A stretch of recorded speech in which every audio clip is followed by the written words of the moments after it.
Idol, ngayong araw magpapagupit ako at nandito ako ngayon sa Alriga. At eto, napadpad ako sa isang barbershop na 5 dirhams lang ang gupit.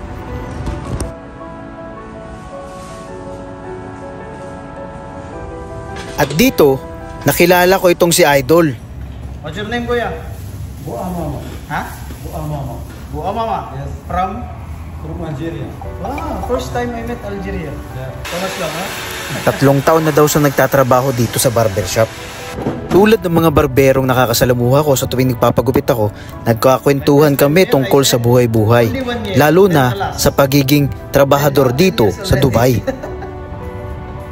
Nasabi ko sa kanya na pagpunta ko dito sa Dubai, ang sabi ko sa sarili ko ay 3 to 5 years lang ako dito. Pero heto, 10 taon na ako dito sa Dubai. So, how's working in Dubai? Good? Working in Dubai, good? You went to vacation already? No? Napag-alaman ko rin na sa Algeria pala, maraming nagsasalita ng French.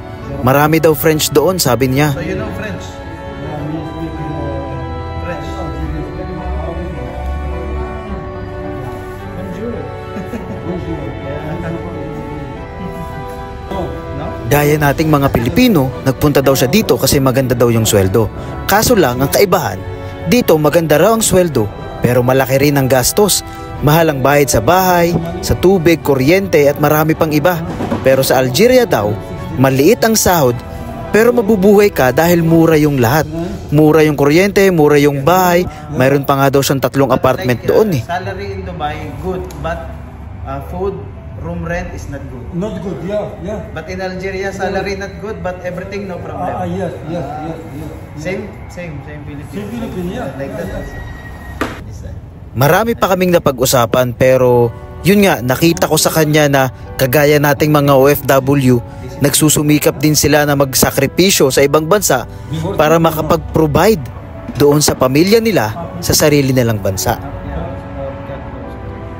At maiba tayo, nagulat lang talaga ako na totoo pala tong 5 dirhams na gupit. Akala ko dati joke lang to, pero 5 dirhams pala talaga. At syempre, pinadamay ko na rin ipalinis yung mga balbas ko.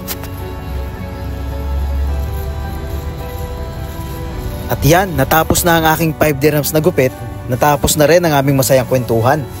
Nakakatuwa ding malaman yung kultura at dahilan ng pagpunta sa Dubai ng mga taga-ibang bansa dahil malalaman mo na halos parehas pala tayo ng dahilan ang makapagbigay ng magandang buhay sa ating mga mahal sa buhay.